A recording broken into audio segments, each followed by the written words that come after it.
de Colmar, la société LK Kunigel et Alsace Destination. Bonsoir à tous, bonsoir à toutes, bienvenue sur Ligne 68 TV, votre télé régionale de proximité. Nous allons ce soir parler de politique. Bonsoir Lara Millon. Bonsoir Car. Il y a un an, vous étiez sur ce plateau de Ligne 68 en qualité de tête de liste au municipal de Mulhouse. Vous avez ratissé large, vous avez récupéré sans doute beaucoup moins que vous ne l'escomptiez dans un contexte déjà de Covid. 3 ans plus tôt, vous étiez encore adjointe au maire de Mulhouse et puis vous avez été en 2017 candidate aux législatives dans la 6e circonscription du Haut-Rhin. Vous n'êtes plus dans l'exécutif de M2A, mais vous avez gagné en visibilité au niveau régional puisque vous étiez vice-présidente du conseil départemental du Haut-Rhin et vous voilà depuis peu donc vice-présidente de la jeune CEA, la collectivité européenne d'Alsace. Vice-présidente précisément en charge de l'efficacité financière et de la performance administrative. Alors j'aimerais vous demander qu'est-ce que ça veut dire? C'est tout un programme, n'est-ce pas? Oui, alors l'efficacité financière, bien sûr ce sont les finances, mais il faut toujours se dire que les finances, c'est pas que de l'argent, c'est de l'adaptabilité au monde. C'est de savoir aujourd'hui l'Alsace a besoin de quoi, qu'est-ce qu'il faut faire, surtout par rapport à cette crise sanitaire, économique, psychologique. Donc il faut s'adapter. Donc une efficacité financière, quand on injecte des finances en Alsace, bien évidemment, c'est pour accompagner, que ce soit les associations, que ce soit l'économie et surtout, bien entendu, les citoyens. La performance administrative, c'est bien sûr les ressources humaines et c'est aussi accompagner nos 6024 agents que nous avons à la CEA. Alors, vous êtes la personne idoine pour ce poste, j'allais dire, puisque vous étiez cadre supérieur dans les finances publiques. Je suis toujours d'ailleurs. Vous l'êtes toujours, effectivement, donc c'est un domaine que vous maîtrisez parfaitement. Oui, alors j'adore ça. J'adore ça parce que je dis toujours, le budget, c'est l'acte politique. C'est de dire aux citoyens, vous nous avez confié vos finances, parce que c'est l'argent du citoyen, et ça, il ne faut jamais l'oublier. Qu'est-ce qu'on va faire avec cet argent-là? Qu'est-ce que justement on va créer? Comment on va vous accompagner? Donc, c'est vrai que je forme depuis de nombreuses années bon nombre d'élus à l'Association des maires de France, un peu partout, parce que je pense que le budget, c'est l'acte politique de la collectivité, mais il faut aussi être rigoureux, une bonne gestion financière, en bon père de famille, c'est comme ça que l'on dit, mais je crois que c'est important. On ne doit pas faire n'importe quoi avec de l'argent public. Cette CEA, vous l'attendiez ?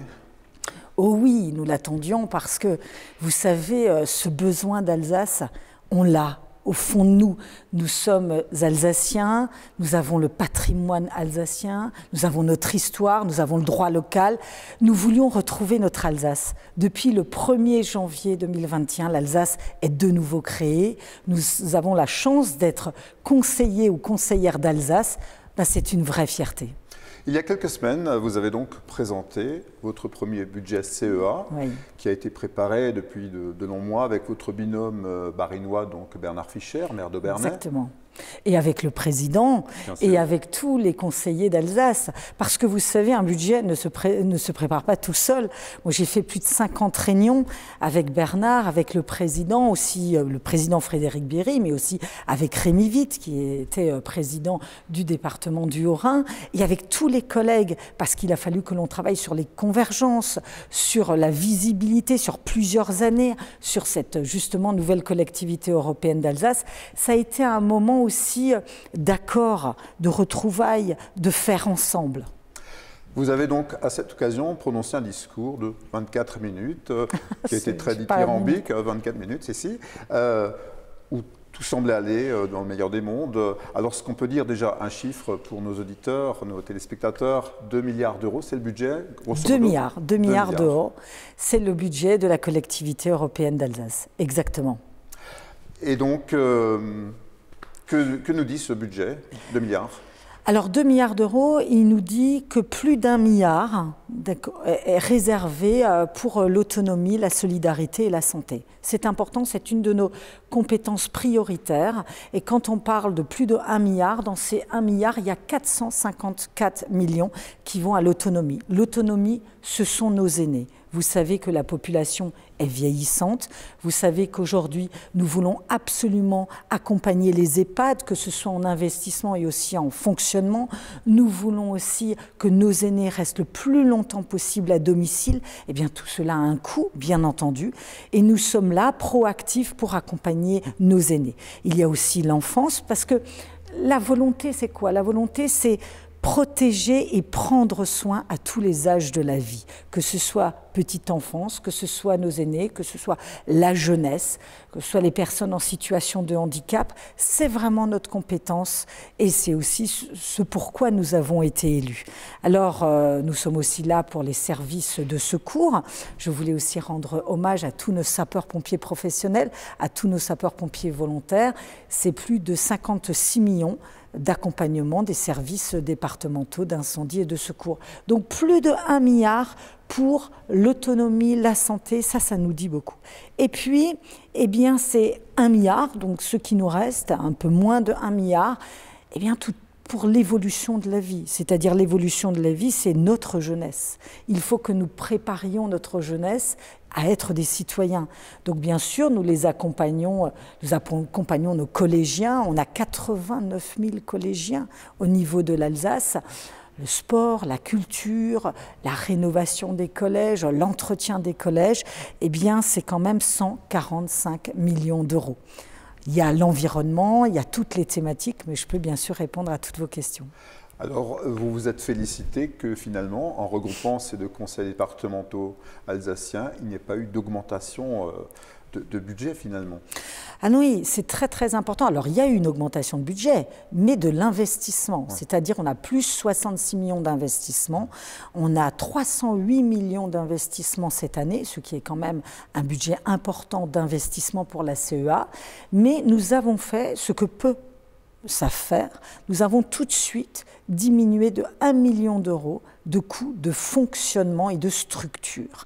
1 million d'euros parce que nous avons su mutualiser, réorganiser et grâce à cela, on a fait 1 million d'économies. 1 million d'économies, alors ça peut paraître peut-être pas suffisamment, mais tout de suite, au début, grâce aux assurances, à la communication, aux frais de téléphone, frais d'affranchissement, voilà, en mutualisant et bien surtout en se réorganisant, 1 million d'économies qu'on injecte, bien entendu, dans le budget de la collectivité européenne d'Alsace. Alors vous avez été au conseil départemental du Haut-Rhin, vous savez que ça a été difficile pour les départements aussi, puisque bon, ces dernières années, vous avez perdu quand même, vous l'avez dit, entre 2014 et 2020, un demi-milliard d'euros d'IGF, de dotation globale de fonctionnement. C'est ça. Alors, c'est vrai, on le rappelle, en 2015, nous devions accompagner l'État pour réduire ses déficits publics. Donc il y a eu la dotation globale de fonctionnement qui a diminué. On a su prendre le virage. On a su faire aussi des économies. Donc des économies ont été faites, que ce soit dans le Haut-Rhin ou dans le Bas-Rhin. On a aussi désendetté. C'est quand même important. Nous sommes arrivés à désendetter de façon très importante le Haut-Rhin et le Bas-Rhin. Plus de 400 millions de désendettement. Donc tout ça nous donne la possibilité aujourd'hui d'avoir un autofinancement important pour investir et surtout pour accompagner.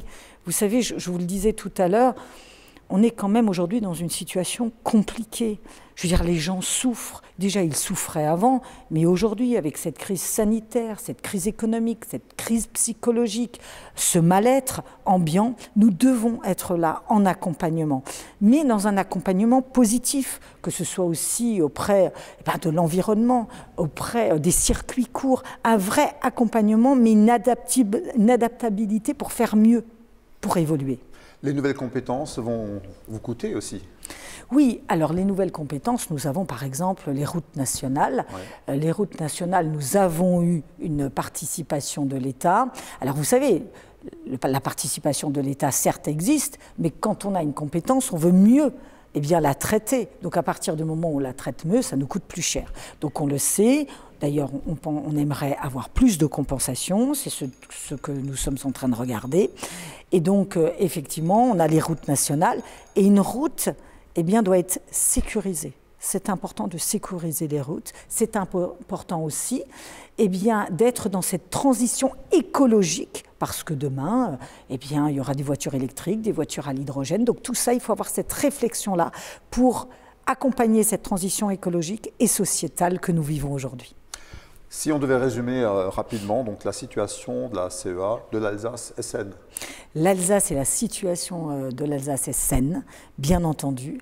Nous avons les possibilités de faire parce que nous avons aussi des élus de proximité, des élus de terrain. Et quand on est en proximité, on agit mieux et on agit moins cher. Et ça, c'est évident à partir du moment où on est proche des besoins. Le président aujourd'hui développe ce qu'on appelle la territorialisation. Ça veut dire quoi? Il y a 7 territoires. Par exemple, moi, je suis du canton de Mulhouse. Okay. Le canton de Mulhouse et d'Ilzac, c'est dans le territoire de M2A et nous travaillons avec les élus du territoire, nous travaillons avec les acteurs du territoire pour développer ce territoire. Quand on est en proximité, on travaille mieux. On va terminer la réunion sur cette note peut-être un peu insolite, hein, c'est dans l'actualité aussi. On a installé récemment, tout près d'ici, un panneau CEA Alsace. Oui, voilà, donc à Chavannes-sur-l'Étang. Hein, effectivement, on avait à l'époque le panneau Grand Est, région Alsace Grand Est, et maintenant donc CEA, avec donc ce hacker, hein, ce logo, ce hacker. Voilà. Alors, ce hacker, pour vous, personnellement, c'était la bonne image pour l'Alsace? Ah, tout à fait. Vraiment le hacker, parce que il y a l'amour là-dedans. On aime l'Alsace, on aime les Alsaciens, on a de la bienveillance et le hacker, c'est le cœur à l'ouvrage. Le cœur que vous portez aussi si bien sur vous. Merci Lara Millon, bonne continuation. Merci beaucoup, à bientôt. De Colmar, la LK Kunigel et Alsace Destination Tourisme viennent de lancer un